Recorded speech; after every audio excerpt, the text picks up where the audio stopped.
So in this video, we will learn what are the functions of money. So to start this section of this chapter 3, I want to ask you a question. If you will start your own kingdom, how the money for your kingdom looks like?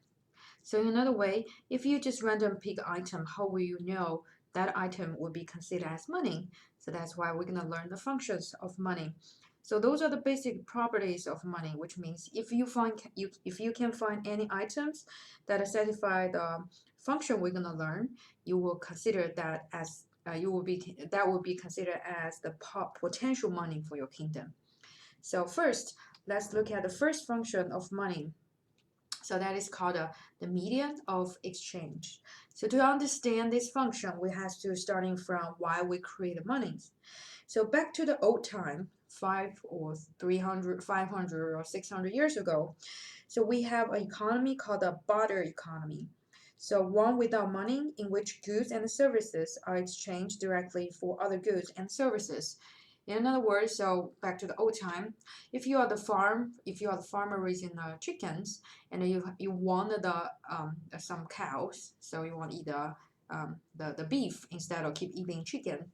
So what happens is you're gonna carry your chicken, rooster, or whatever, and then you will go to the market, and then you are looking for the people who raise the cow and who is also by accident on the market. So it's who is selling the cow, who is selling the cow, and then you find that guy and then ask, oh, I want some cow. So how many chicken you need in order for me to get your cow?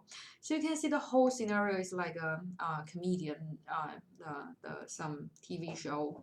So it's funny, but actually that's exactly what happening in the barter economy. So people are trading goods directly. So what's the problem? So many problems. So the number one problem you are facing is when you are carry your rooster, your chicken, let's say 20, it's very heavy, and the rooster gonna run everywhere, so it's inconvenient. So once you get to the market, and then the second problem you're facing is you have to find that somebody is selling the cow. So how about nobody show up because all the people raising the cow got sick, they don't want to come. So then you're gonna carry your chicken back to home. So waste your time. So you have to be able to find somebody will there selling the cow. And also, how about you have a 20 chicken, but the guy selling the cow need 25 in order to sell you one cow, and then you basically cannot trading for cow that day. You're gonna go back.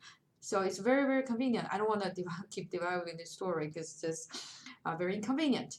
So then people came an idea. This is so inconvenient. So why not we find an intermediary that everybody accept it, but we don't have to carry it everywhere. They're so heavy, but everybody will accept it and make us very easy. So for instance, the chicken, the people who raise the chicken will accept the one item, and also that item also be accepted by the people who raise the cow. So then instead of trading with each other, cow and the chicken, so the people carry the chicken to the market that can give another person about that item, and then later they can use that item to exchanging for cows. So that's the idea of the money, and so that's the basic function of the money. That's called the media of exchange. So this function, as we just described, will help people to eliminate the trouble of finding a double coincidence of needs. So in other words, if everybody need money, and so you don't have to find the people who uh, for instance, for people who raise the chicken, one of the cow, they don't have to go to the market to find the people who raise the cow. So instead, they can sell to anybody need a chicken, then gain the money, and then later they can use the money to change for cow. So that's what we mean eliminating the trouble of finding a double coincidence of needs. So in another way, the money have this function, medium of exchange, help to reduce the transaction cost. So you can see how much time and to how much time is saved to have the exchange happening. And also, the money have the medium of change function will help to promote the specialization. As I said, when people who are raising a rooster, obviously they have a passion about chicken or they are good at raising the chicken. So when they raise it, since they know everyone need money, they don't need to worry about the after they raise the chicken, nobody need it because they just need to sell it for money and then they use the money to change whatever they want later. So that's why the money also the money as a media of exchange also help to promote the specialization. So now the question is, if you just random pick item, do you consider it has the function of the media of exchange? So that's what we're gonna look at is a couple characteristic you have to satisfy in order to identify that item is considered as a media of exchange. So the first is that the item has to be easily standardized. So you cannot randomly choose a rock on the ground to consider it as has a function of the media of exchange, because the rock has different size, and so it's very hard to standardize. So the rock cannot be considered as the money if you just random pick a rock on the street, and so it's very hard to standardize. And the second, the item has to be widely accepted. And I mentioned in the class about the borrow box. It cannot be considered as a media of exchange if you go outside of Edinburgh town. So if you use your student ID in one, for instance, one of the restaurants, the Texas Roadhouse, I don't think they will accept it. So which means they are not widely accepted. So the borrow box is not considered as a media of exchange if you go outside of Edinburgh. However, it is the media of exchange if you are only shopping within Edinburgh town, because almost every merchandise will accept the borrow box. And number three, it has to be divisible.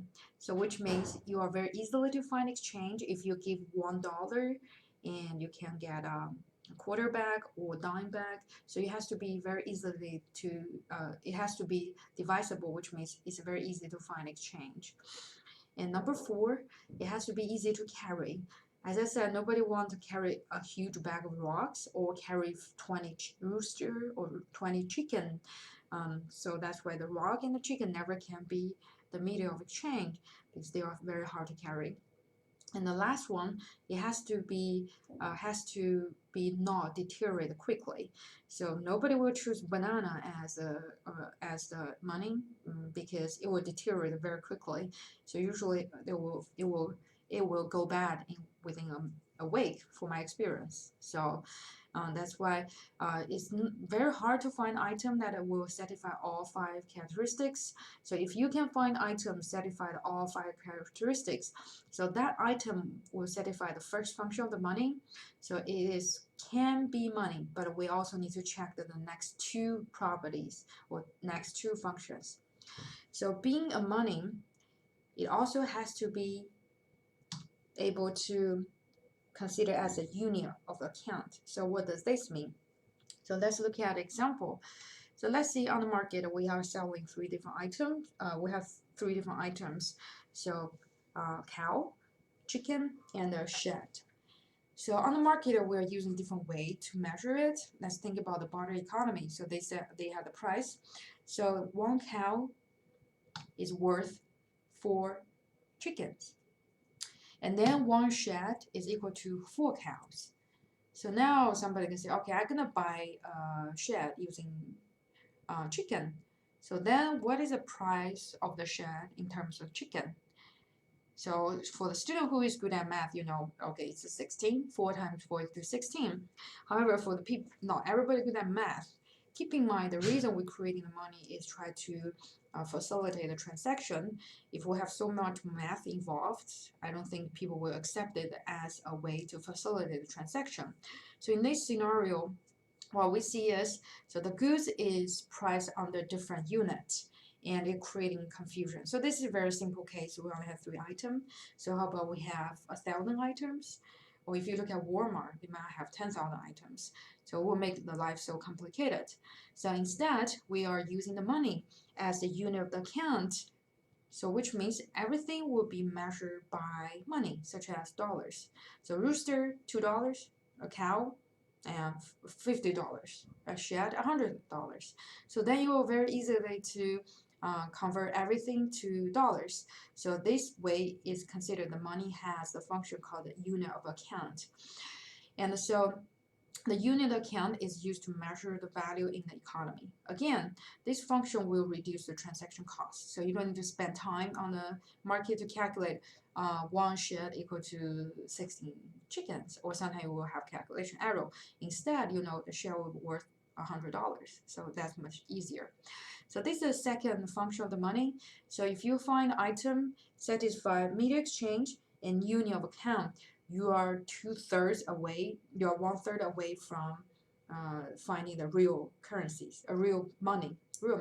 So what is the last 1/3 function? So the third function the money has to have is called a store of value. So store of value. So which means it can be used to save purchasing power over time. So one thing I want to mention that this function is not unique for money. Why? Because I want to give you an example. Like I have a relative in Shanghai. They love artwork, and they spend $2,000 to purchase an art piece. And then you say, what? So I asked them why you purchased the art piece. It's just a painting for $2,000. And they said, yes, it actually can store the value. And as the inflation goes up, but the value of the arts will goes up too.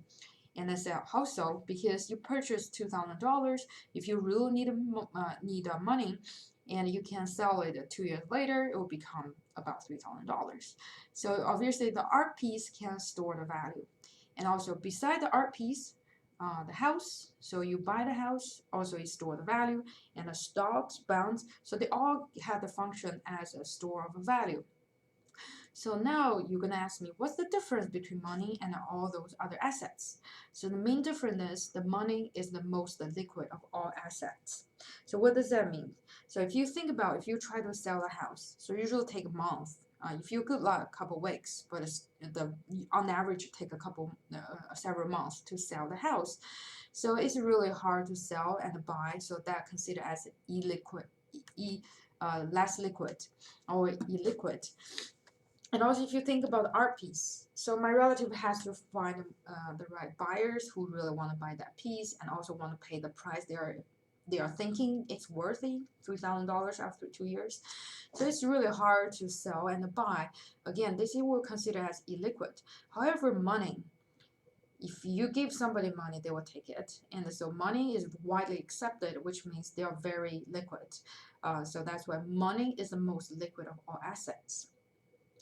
And so after, if you find any item will satisfy all three functions, the media exchange, the unit of account, and the store of value, so then that item will be considered as money. So that item will be considered as money.